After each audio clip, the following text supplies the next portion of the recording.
Hey, what's going on, guys? Welcome back to BZC Best Zombies Classes, episode number 4. Today I'm going to be giving you guys an awesome class setup, some helpful tips, and great strategies to get Dark Matter Camo as fast as possible in Black Ops 4 Zombies. Just as a side note, for all Camo Challenge games, play on casuals. This is the absolute easiest way to rank up those kills, especially on the guns that are trash, like the Essex, for example, as fast as possible. Just because the zombies have a health cap, I'm not sure what round it's at, but I believe it's like 40 something or 50, so after that round they don't gain any more health, meaning that it will be the same amount of bullets to kill for the rest of the game, which is awesome. Also, you have an extra hit, and the zombies are slower, so casual is the best game mode to play on.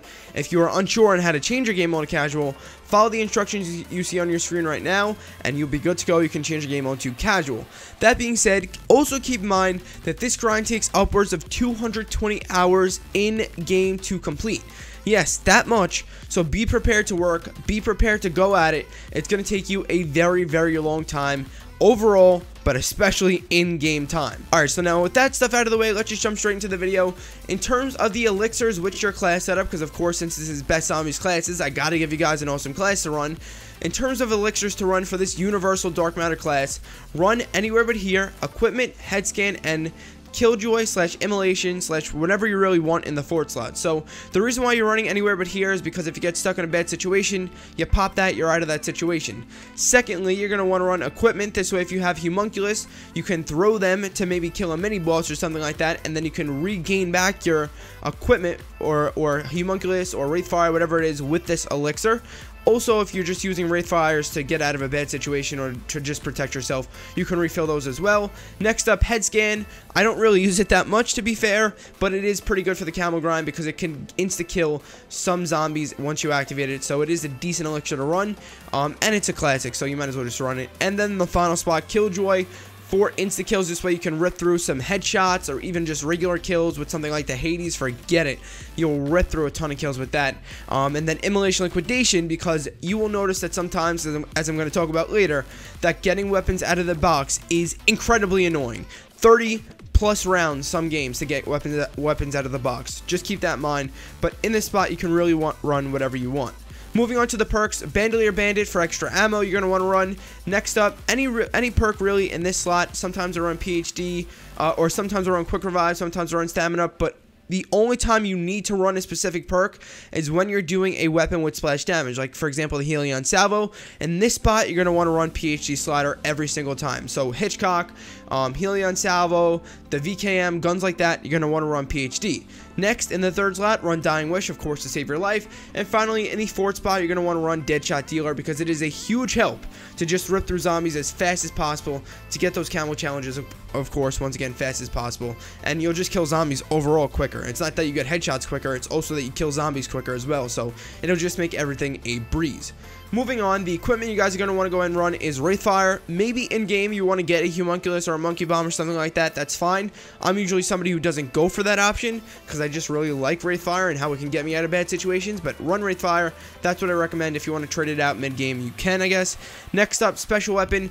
In Ether Story, run those gravity spikes. In Chaos Story, run the Hammer of Valhalla. But if you're playing co-op, run the Scepter of Rob. This way you guys can perk revive yourselves with the scepter. It is a really, really awesome feature to the scepter. Take advantage of it. And the gravity spikes do have the same feature. That's part of why you're running it, but they're also just beast.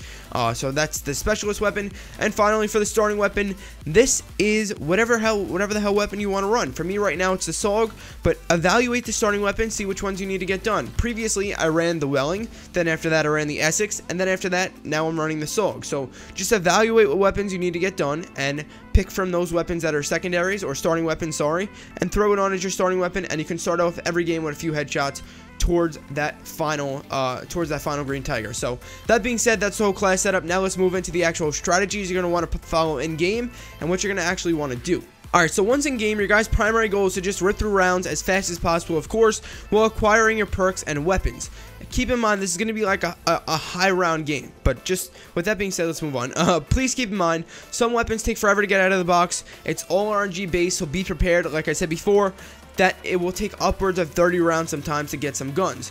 For example, The Hades one game took me about 35 rounds, or sorry, it was the Hitchcock to get, took me 35 rounds to get one time. I got it, I died right after that, the game was over. So be prepared to have some frustrating games like that, or to just have some terrible box RNG. It's gonna happen, and it's gonna happen a lot. So be ready for it. Next, just make sure you're fully set up with all your perks in the game. Make sure you have all 4 perks. This way you have Speed Cola, and make sure all your guns are fully upgraded 5 times. This way each pack-a-punch from then on costs 1,500 points, not 2,500 points. This means you have the max amount of damage on your guns, and then after that, it's just picking a spot, which we're going to talk about in a second. And you're going to want to just get to as high of a round as possible, because the higher the round, the faster you get through camo challenges because of the insane amount of zombies that spawn per round. Also keep in mind that maybe if you're playing co-op, like I said before, you don't have to do this co-op. I really don't recommend co-op sometimes, but with some weapons, it may be helpful. So if you're doing co-op, you guys want to grind Dark Matter together with your friends, or somebody in my PSN community even, just keep in mind that on like the 60s, that's when you guys are going to start getting like 300 zombies a piece on casual. That is insane. Like you can rip through so many camo challenges from around 60 to 80 that it's insane. So as you start to get into the higher rounds, your chances of getting camos multiplies by the friggin' round. So definitely get to as high of a round as possible. Make sure you're fully set up once again, and then it's go time.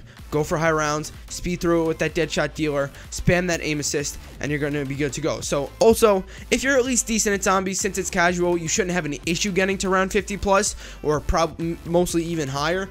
But if you're a good zombies player, then forget it. You'll easily be able to get into the hundreds doing this method. Watch out for blue screens, which we're going to talk about in a second. If you're a good zombies player, I wouldn't worry too much about going for high rounds, because it's going to be easy for you, especially if you're able to go for high rounds on regular game modes or hardcore.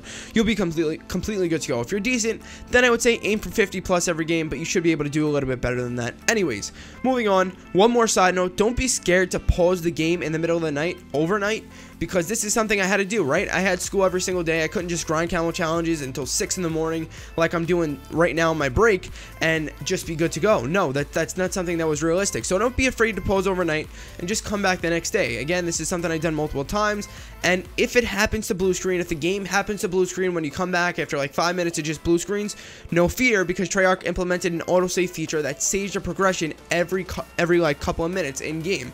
So this means that you will not lose any progression from the game if you blue screen, besides for like your last 1 or 2 minutes. So I think it's about every 1 to 3 minutes it saves your game progression. So again, if you say you completed the Hitchcock completely on like round 20, and then now you're on round 80 and your game blue screens, you don't lose any of your progression from like the previous game. Maybe the last 1 to 2 minutes, but that will be absolutely it.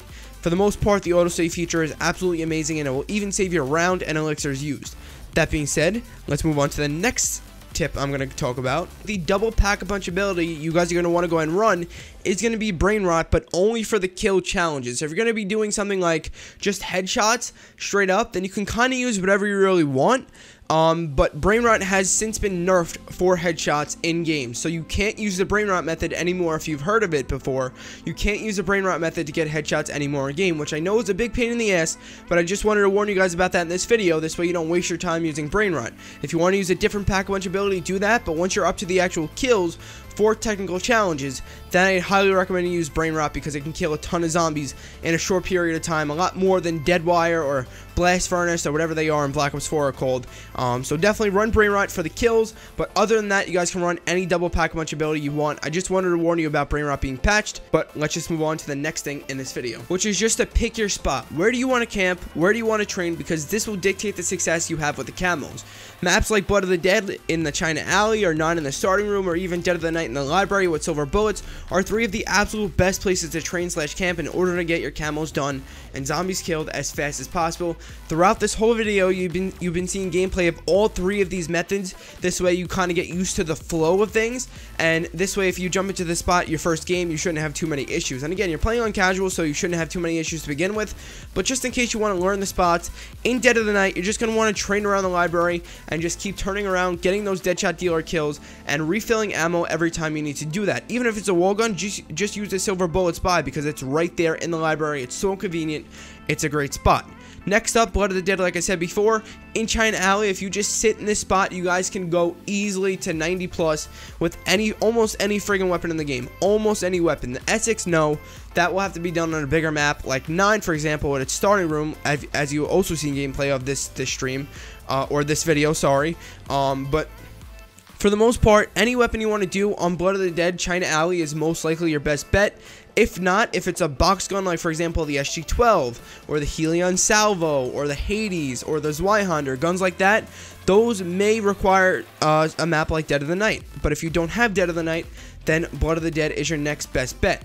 I would say run max ammo elixirs, but that's just a waste. So if you do have Dead of the Night, I highly recommend saving your elixirs, saving your money, playing Dead of the Night, and going for that. But if you really want to get camo challenges done a little bit quicker, then Blood of the Dead is your map. The slowest map out of all of them will be 9, just because it's the most wide open. But the trade-off to that is that it's really the safest, because you can just keep running in circles around a huge-ass arena. Now, just do keep in mind that if you're playing 9, you can't do the fire Easter egg to just go ahead and remove any splash damage from yourself, any fire damage, which in a way sucks, but it's understandable. So if you're going to do the camo challenges on 9, you may have to deal with fire a little bit, but for the most part, it's very wide open, and you shouldn't have an issue there whatsoever. Again, the trade-off to that, though, is that the rounds take forever. So if you want to do this very quickly, Blood of the Dead is your best bet, but on box guns, Dead of the Night is your second best bet. Then if you really need more space, do it on 9. That will be your third best bet. And those are just there. Of course, there's more spots to pick and choose from, but these are 3 of the spots that I use almost every single day, and they have worked flawlessly every single time. And that's going to be it for this video, guys. Make sure you do drop it a thumbs up. Make sure you are subscribed if you did enjoy it. And yeah, that's going to be it. If you want to see more Black Ops 4 Zombies videos, just stick around. DLC 2 is coming very, very soon. Have a good day. Adios.